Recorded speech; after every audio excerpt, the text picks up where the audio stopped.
이상하 시인의 빼앗긴들에도 봄은 오는가라는 시를 기억할 것입니다. 이 시는 빼앗긴 조국 땅을 바라보면서 답답하고 암울한 현재의 상황에도 희망을 노래하고 또 소망을 꿈꾸는 시로 알려져 있습니다.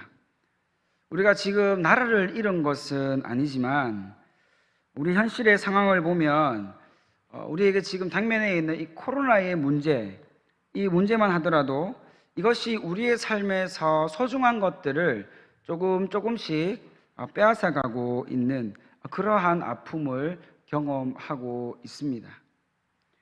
다시 코로나로 인해서 생활 속 거리두기가 수도권 중심으로 격상되었고, 그러한 분위기가 전국적으로 영향을 미치게 되었습니다.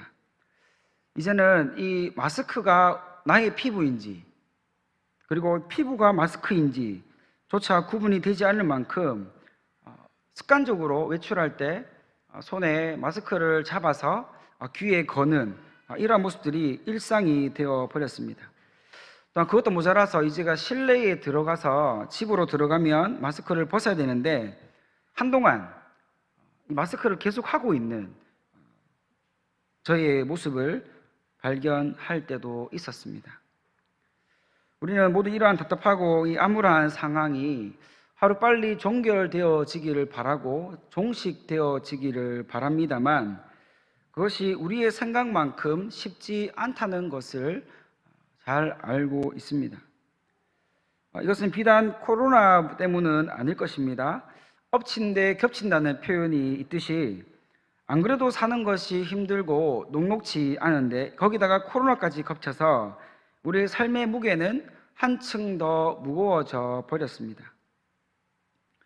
사실 우리에게 중요한 것은 이러한 사회적인 현상에 대해서 우리가 세상 사람들과 같이 우리가 당면하고 있는 문제, 환경들에 의해서 주눅들고 있고 또 의기소침하여져 있는 그러한 상태가 되어서는 안 된다는 사실이 굉장히 중요합니다. 이상하 시인이 나라를 빼앗긴 상황에서도 다른 사람들과는 달리 그가 희망을 노래할 수 있고 소망을 노래할 수 있었던 것은 다름 아닌 시대적 상황에 이제 우리는 어쩔 수 없어, 우리는 끝이 났다 라고 그렇게 자포자기하는 식의 마음을 가지고 있었던 것이 아니라 그 속에서도 미래에 대한 희망과 이 소망을 끊임없이 꿈꾸고 기도했기 때문임을 우리는 깨닫게 되어집니다. 그래서 결과적으로 이 아름다운 시가 우리에게 남아있게 되어진 것이죠. 모두가 포기하고 있을 그때에 그 중에 누군가가 생각의 전환을 통해 우리도 꿈꿀 수 있고 희망을 가질 수 있다라고 노래하기 시작하면 그 목소리가 합쳐져서 더욱더 강력한 힘이 되어져 그 어려움들이 상황이 변하게 되어지는 그런 힘이 있다는 것을 우리는 이 예시를 통해서도 확인할 수가 있는 것입니다. 결국 우리의 상황 가운데 자포자기하고 그렇게 암울해 있고 아무 꿈도 꾸지 않고 아무런 기대도 하지 않게 되어지면 정말로 우리에게 아무 일도 일어나지 않지만 우리가 하나님의 뜻을 믿고 기도하고 또 우리가 꿈꾸고 하나님께서 허락하실 그 회복의 때를 우리가 마음속에 소망하며 기다리게 되어지면 하나님께서 우리를 통하여서 그 크고 놀라운 일을 이루게 될 줄 믿으시기 바랍니다. 사실 우리가 함께 읽었던 이 룻기 말씀이 바로 이러한 성격을 가지고 있는 말씀입니다. 먼저 룻기의 시대적 배경은 사사기와 동일한 시대 속에 있는 상황입니다. 우리가 알고 있듯이 사사기의 시대적 배경 굉장히 유명하죠. 어떤 배경이었습니까? 말씀에 나와 있듯이 왕이 없던 시대로 소개되어지고 있지 않습니까? 또한 사람들이 자기의 소견에 오른 대로 마음대로 행하고 어둡고 악이 만연해져 있는 죄악이 가득한 그 시기가 바로 이 사사 시대의 모습입니다. 그 동일한 시대에 이 룻기가 기록되어져 있다는 것은 굉장히 의미심장하다는 것입니다. 사사기는 하나님께서 세워놓으신 사사조차도 자신의 욕망을 따라 자신의 유익을 따라 하나님의 말씀을 기억하지 못하고 죄악에 빠져 있는 그런 모습이 우리에게 소개되어지고 있는 반면, 이 룻기는 그러한 모든 사람들이 악을 행하는 그때라도 하나님이 남겨두신 하나님의 사람을 통하여서 미래와 소망을 꿈꾸고 하나님의 행하신 일들을 여전히 믿음으로 자신의 삶 가운데서 흐트러짐 없이 꿋꿋이 살아내고 있다는 이 사실은 정말로 놀랍고 놀라운 일이 아닐 수가 없는 것이죠. 왜냐하면 악이 만연하고 서로를 돌볼 줄 모르고 자신의 만족과 유익을 위해서만 살아가는 그 시대 가운데 혜성같이 등장한 사람이 바로 이 룻이라는 이방 여인, 바로 이 모압 여인의 등장이었습니다. 룻기 주제는 바로 악이 만연하고 죄로 가득한 이 사사시대 가운데서도 여전히 하나님께서는 하나님의 사람들을 남겨두셔서 계속해서 하나님의 인자하심과 하나님의 선하심과 하나님의 긍휼하심이 그 땅 가운데 덮어가도록 인도하시는 그러한 증거들이 가득한 성경이 바로 이 룻기라는 것을 우리는 기억했으면 좋겠습니다. 우리는 룻에 대해서 좀 더 많은 시간을 두고 함께 살펴보면 좋겠지만, 오늘은 이 시어머니 나오미를 향한 이 룻의 고백을 통해서 하나님의 뜻을 제대로 좀 발견할 수 있는 그런 은혜의 시간이 되어지기를 바랍니다. 앞에서 말씀드렸지만 룻은 모압 여인으로 이방 여인이었습니다.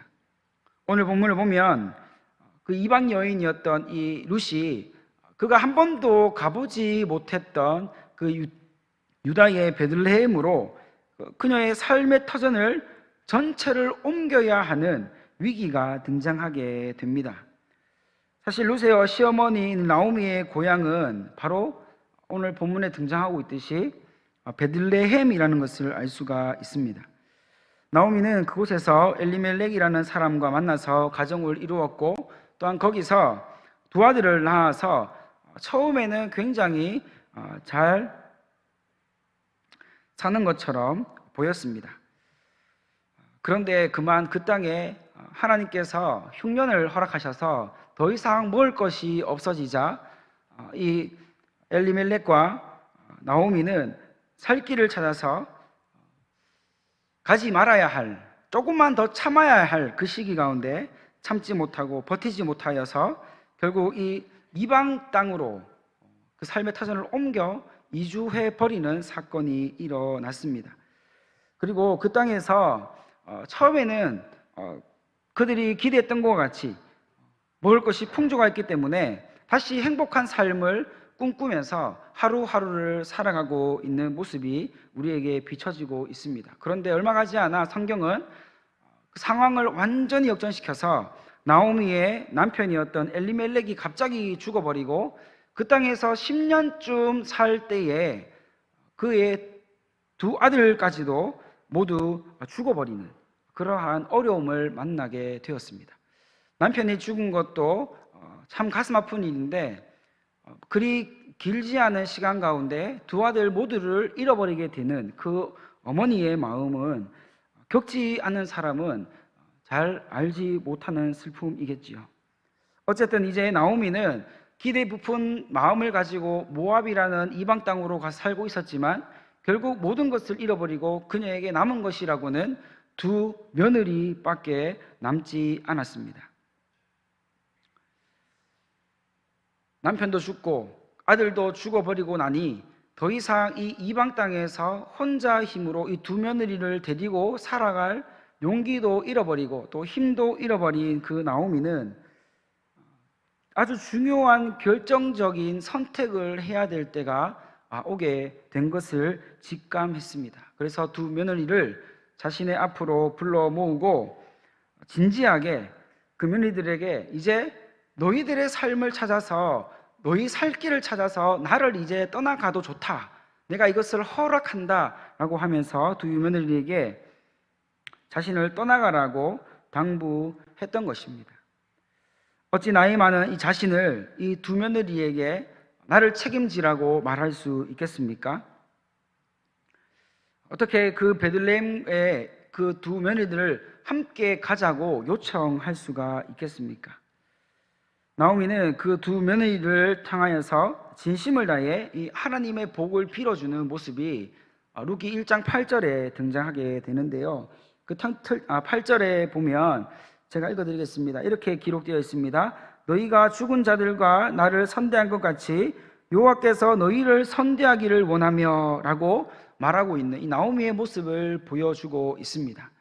나오미가 그냥 입술로만 그 며느리에게 듣기 좋은 말로 하고 있는 것이 아니라 모압 땅에서 자신의 며느리 이 오르바와 이 룻을 통하여서 얼마나 나오미 자신이 선대를 받았고 섬김을 받았고 헌신을 받았는지에 대해서 하나님 앞에 고백하고 있는 거죠.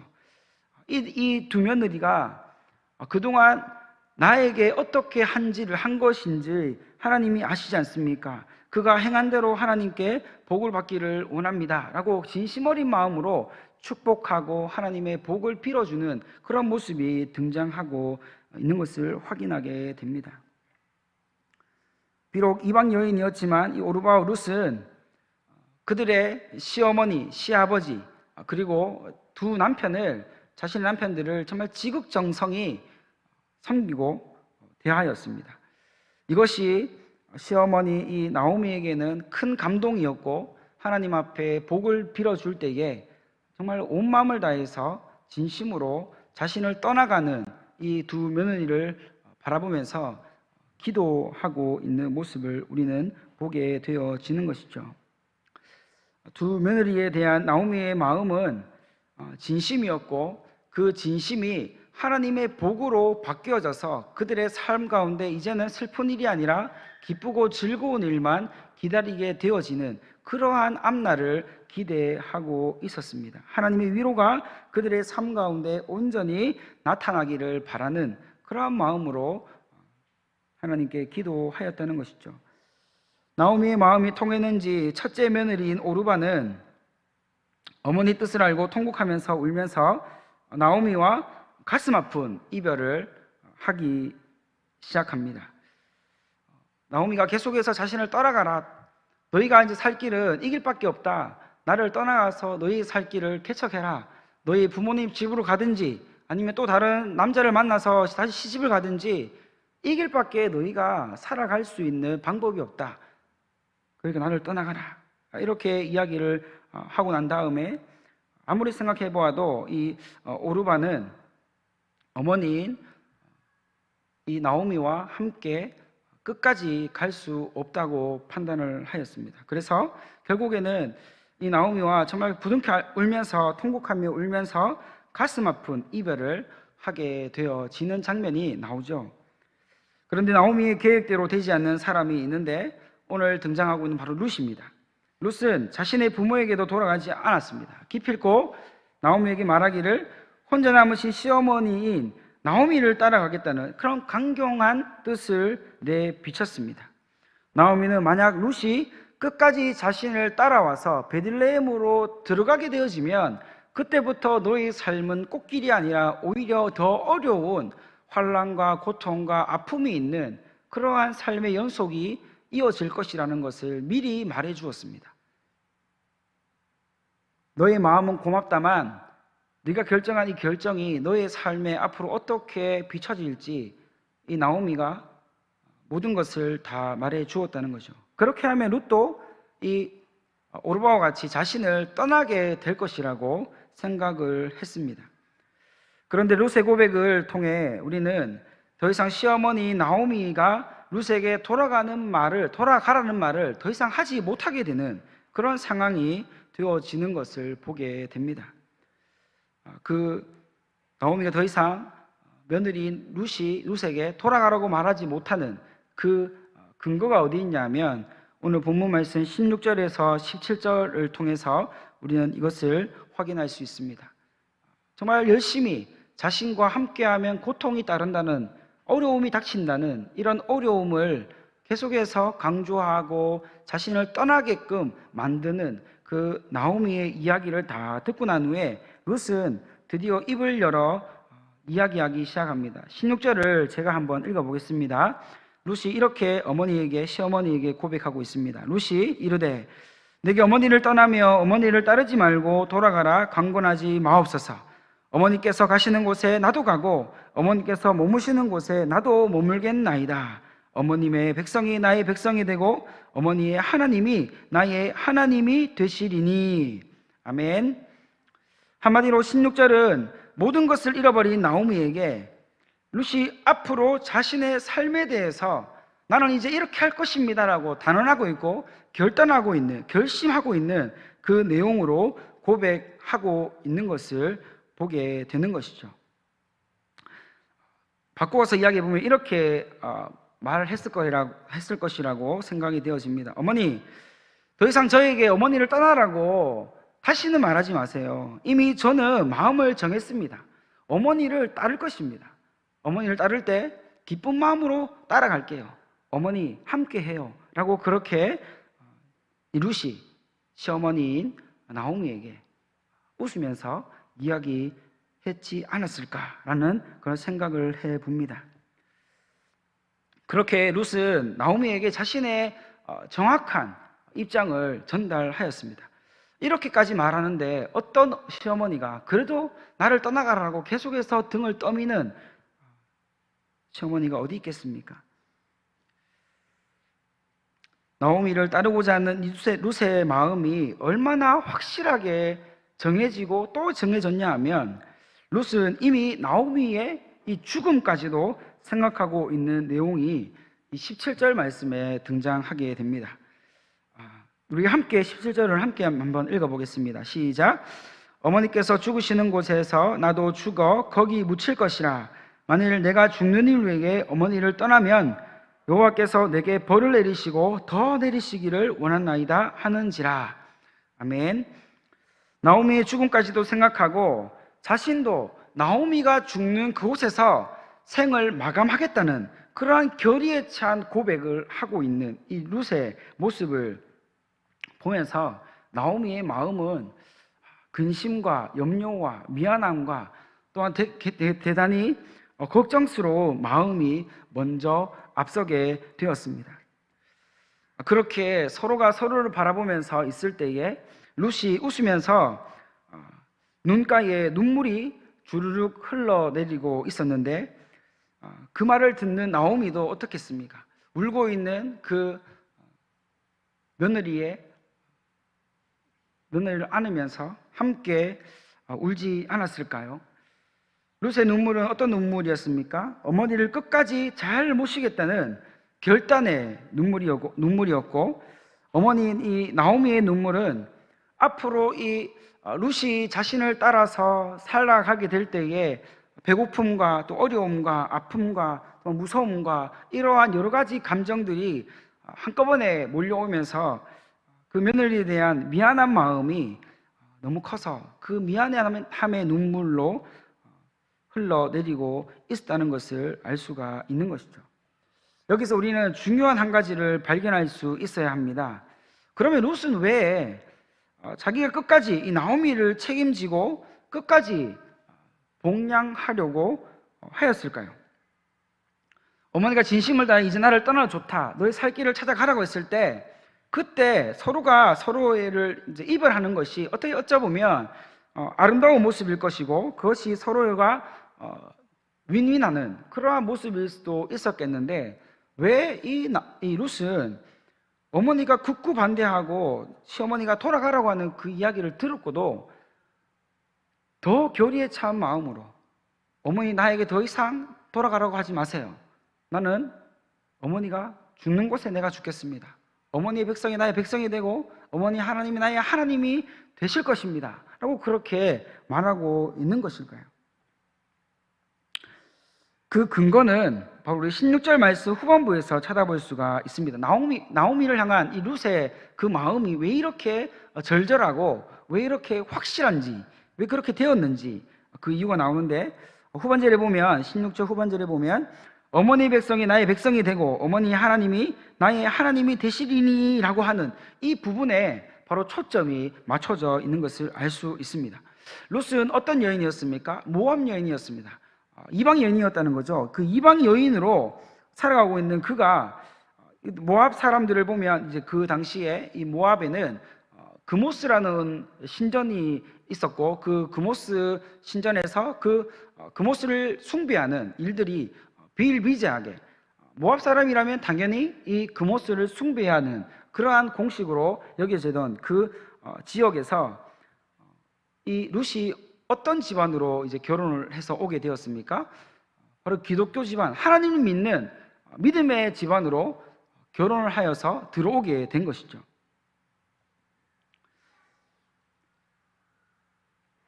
룻은 그동안 그녀가 이방 땅에서 이방의 문화를 접하면서 살아왔던 그 모든 삶을 통틀어서 이 하나님을 믿는 집안으로 결혼하여 들어온 그 자체가 굉장한 신선한 충격이었고, 또한 거기에서 그녀가 룻이 겪게 되어지는 시부모님이 그녀를 사랑해주고 또 남편이 그를 지극정성으로 아껴주는 이러한 모습을 통해 조금씩 이 하나님에 대해서 경험하기 시작했다는 거죠. 한 번에 확 하나님을 믿어가는 것은 아니지만 가랑비에 옷 젖듯이 함께 살면서 함께 경험하면서 하나님이 이 가정을 어떻게 인도해 가시고 붙들어 가시는가, 이것을 두 눈으로 보고 들으면서 하나님에 대해서 조금씩 알아가게 되었다는 것을 우리는 알 수 있습니다. 오늘 말씀에 보면 룻이 시집살이를 하면서 혼자 이 시부모님을 그리고 남편을 지극정성으로 혼자 힘으로 그렇게 한 것처럼 우리에게 보여지고 있지만, 사실은 먼저 이 시어머니 나오미에게서 하나님의 사랑으로, 하나님의 긍휼로, 인애와 자비로 그녀를 룻을 대하는 이러한 삶의 부대끼는 상황 가운데서 느껴지는 하나님의 그 속성에 대해서 그녀가 룻이 조금씩 하나님에 대해서 마음문을 열기 시작했다는 것을 알 수가 있습니다. 결국에는 이 룻이 가지고 있었던 죽은 자와 산 자를 선대하였던, 돌아보고 또 긍휼을 베푸고 사랑할 수 있었던 그 원동력은 결국 어디에서부터 나오는가? 바로 하나님으로부터 주어진 하나님의 은혜이고 선물이었음을 우리는 룻의 모습을 통해서 확인할 수가 있다는 것을 알 수 있습니다. 바로 룻은 하나님을 알게 되고 그 하나님으로부터 부어지는 이 놀라운 영적인 은혜를 체험하고 또 경험하면서 하나님을 잘 섬기는 그 시어머니 나오미와 같이 하나님을 잘 섬기는 믿음의 사람으로 세워지게 되었습니다. 그래서 결국 이 룻기에 기록되어 있는 것처럼 룻의 모습은 하나님의 은혜가 그녀를 통해서 주위 사람들에게 흘러가고 있는 이러한 모습으로 보여지고 있죠. 그래서 이 룻은 오늘 이 1장에는 이러한 단어가 안 나오지만 3장 그리고 4장에 가보면 이 룻을 어떻게 표현하고 있냐 하면 현숙한 여인으로 그렇게 지칭하고 있습니다. 하나님의 은혜와 하나님의 사랑과 하나님의 긍휼을 자신의 삶 가운데서 많은 사람들에게 흘러보내는 이런 일을 통해서 결국 그녀는 하나님 앞에 현숙한 여인, 지혜로운 여인, 믿음의 여인으로 인정받게 되어졌다는 것을 알 수가 있습니다. 현숙한 여인으로 살게 되었던 그 룻은 그렇게 믿음으로 하나님을 붙잡으며 살아가는 삶을 너무나 당연히 여기고 있었던 터라 이 시어머니와 시집을 떠나야 된다는 이 현실 앞에 하나님께서 보여주시는 그 상황이 도무지 그 자리를 박차고 일어날 수 없도록 만들었다는 것을 알 수 있습니다. 이것이 무슨 말이냐면 나오미가 지금 누구와 함께하고 있습니까? 두 며느리가 있었는데 한 며느리 오르바는 자신의 고향으로 돌아가 버렸고 이제 남아있는 것은 룻밖에 없는데 룻조차 떠나게 되어지면 정말로 이 나오미 나이 많아서 아무것도 할 수 없는 좀 가부로서 약자로 그렇게 살아가야 하는데 룻이 볼 때에 자신마저 이 어머니를 버리고 가버리면 정말로 비참한 인생이 되어질 거라는 그러한 안타까운 마음이, 그러한 어머니를 긍휼히 여기는 마음이, 그 사랑하는 마음이 도무지 그 집에서 나오지 못하도록 만들었다는 것을 알 수가 있습니다. 그래서 오늘 우리에게 보여주고 있는 이러한 룻의 모습, 나오미를 끝까지 책임지고 목숨까지 죽는 날까지 정말 어머니를 잘 모시겠다고 결단하고 있는 이러한 모습은 결국 이것은 하나님께서 보여주신 이 헤세드라는 것을 알 수가 있습니다. 여기서 나오고 있는 이 헤세드라는 히브리어 원어는 한 가지의 뜻만을 가지고 있는 것이 아닙니다. 때로는 사랑이라는 의미로, 때로는 은혜라는 의미로, 때로는 자비와 긍휼이라는 의미로 하나님의 성품을 나타낼 때 쓰이는 단어가 바로 이 헤세드입니다. 룻은 이미 이방 땅에서 이방 여인으로 우상을 섬기던 그 자신의 삶에서 하나님 믿는 가정으로 결혼하여 들어와서 그곳에서 이미 하나님의 헤세드를 경험하고 있었습니다. 이제 이 받은 헤세드를 하나님께서 나눌 수 있는 힘과 믿음을 그녀에게 주셔서 그의 시어머니에게 마지막까지 책임지겠다고 고백하는 그러한 하나님의 헤세드로, 넘쳐 흐르는 헤세드로 우리에게 소개되어지고 있는 것을 볼 수가 있습니다. 룻이라는 이 사람, 한 사람 자체에는 그러한 힘이 없었습니다. 어쩌면 하나님을 알기 전에는 이방 여인과 같이 우상을 섬기던 그 우상 문화에, 이방 문화에 빠져서 살아가는 사람이었을 수도 있습니다. 그러나 결정적인 것은 그녀가 하나님을 믿는 집안으로 결혼을 오게 되었고 또 그 안에서 하나님의 헤세드를 직접 경험하면서 하나님께서 주신 그 힘으로, 능력으로 그가 품어야 될 약한 자들을 돌아보며 품을 수 있는 넘치는 헤세드를 가진 그러한 사람으로 세워지고 있는 이러한 모습이 우리에게 보여지고 있는 것을 확인할 수가 있습니다. 오늘 우리가 이 룻을 통해서 도전받아야 하는 것이 있습니다. 지금 룻이 살고 있는 시대가 어떤 시대였습니까?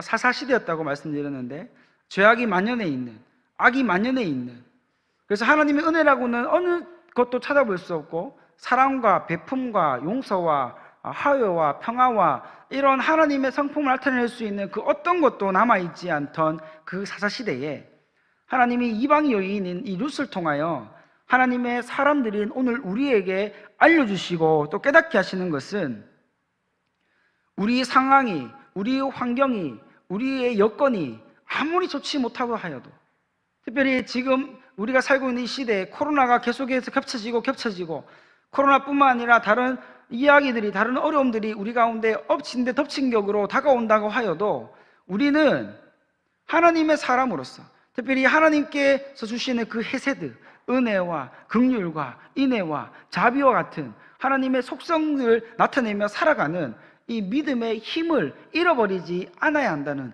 이 사실을 오늘 우리에게 가르쳐주고 있는 것입니다. 사랑하는 수요예배 성도 여러분, 오늘 주신 말씀 붙들고 기도할 때에 특별히 나오미가 떠나라고 했을 때 아닙니다 어머니, 내가 결코 떠날 수 없습니다. 왜냐하면 룻의 마음에는 끌어넘치는 하나님께서 부어주시는 헤세드가 있었기 때문입니다. 혹 우리 가운데도 이러한 헤세드가 남아 있습니까? 나보다 못한 자들을 바라보고 또 나의 도움이 필요한 자들을 바라보고 특별히 내가 품어야 될 영혼들을 바라보며 내가 그들을 쉽게 지나칠 수 있는가? 아니면 하나님께서 마음 주실 때에 결코 내가 이것을 떠나버리지 못하고 주님 주신 사명인 줄 알고 끝까지 주님의 이름 위하여 하나님의 마음에 합한 자로 살아가기로 그렇게 결단하며 살아가고 있는지 오늘 말씀은 우리에게 질문하고 있는 것입니다.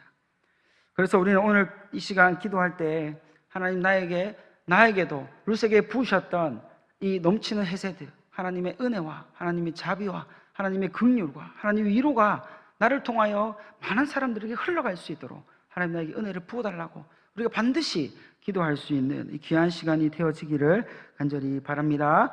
기도하겠습니다.